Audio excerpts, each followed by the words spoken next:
ठहर कर सोचें। अगर वाकई इमाम मेहदी इतना सोना, चांदी, खजाने और दौलत लोगों में बांट दें कि लोग खुद कहने लगें बस अब और नहीं चाहिए, तो क्या ये बात हकीकत के करीब लगती है? इंसान की फितरत क्या है? कुरान का खुलासा तो यही बताता है कि अगर इंसान को सोने का एक पहाड़ भी दे दिया जाए तो वो दूसरे की ख्वाहिश करने लगता है, यानी हिर्स कम नहीं होती, बढ़ती है। फिर ये कैसे मुमकिन है कि वही इंसान अचानक दौलत से इनकार करने लगे? यहीं से असल सवाल पैदा होता है।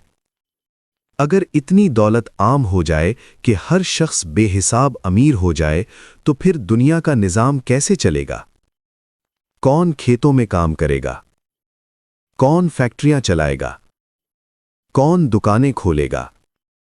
और कौन नौकरी करेगा जब सबको किसी चीज की जरूरत ही नहीं रहेगी? सोचें, अगर सबके पास सब कुछ हो तो फिर किसी चीज की कदर बाकी रहेगी? ऐसी सूरत में तो सोने और चांदी की कीमत भी खत्म हो जाएगी और मईशत का पूरा निजाम दरहम बरहम हो जाएगा।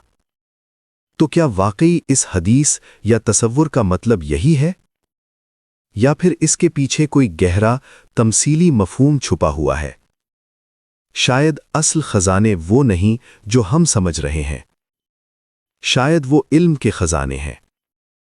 कुरान और हदीस की हकीकी समझ, हिकमत और मारिफत के खजाने। और अब जरा आज का मुआशरा देखें। जब दीन की बात की जाती है तो कितने लोग दिलचस्पी से सुनते हैं। अक्सर तो लोग बात बदलने की कोशिश करते हैं या दूर हो जाते हैं। तो क्या ये ज्यादा हकीकत के करीब नहीं कि लोग इल्म के खजाने लेने से इनकार करें, ना कि दौलत से? यही वो नुक्ता है जिसे अक्सर नजरअंदाज कर दिया जाता है। फिर एक और पहलू भी है। माल को खुद कुरान में आजमाइश और फितना कहा गया है। तो क्या ये माकूल है कि वही चीज हद से ज्यादा मिकदार में बांटी जाए? आज भी देख लें, जब दौलत आती है तो अक्सर लोग अल्लाह को भूल जाते हैं। तो फिर असल दौलत क्या है? शायद वही जो इंसान को अल्लाह के करीब करे, ना कि दूर। ये सब सवालात इंसान को मजबूर करते हैं कि वो रिवायती बातों को सिर्फ सुने नहीं बल्कि समझे भी, परखे भी।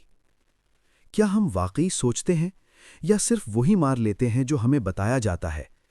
आज का अलमिया यही है। बहुत से लोग जानते हुए भी सवाल नहीं करते, और जो समझते हैं वो बोलने की हिम्मत नहीं रखते। और जो हक को पहचान कर भी खामोश रहें, वो कल क्या जवाब देंगे? ये सवाल हर इंसान को खुद से पूछना होगा। अल्लाह हम सब को हिदायत दे और सीधे रास्ते पर चलने की तौफीक अता फरमाए। अस्सलामु अलैकुम वरहमतुल्लाहि वबरकातुहू। आप देख रहे हैं इस्लामिक पॉइंट, जहां मिलती है दिल को सुकून देने वाली बातें और ईमान को मजबूत करने वाली नसीहतें। आज की इस वीडियो को आखिर तक जरूर देखिएगा, क्योंकि इसमें आपके लिए एक बहुत ही खास और इल्म से भरपूर पैगाम है। अगर आपको हमारी वीडियोस पसंद आती है तो वीडियो को लाइक करें, चैनल को सब्सक्राइब करें और बेल आइकन जरूर प्रेस करें, ताकि आप हर नई वीडियो से फायदा हासिल कर सकें।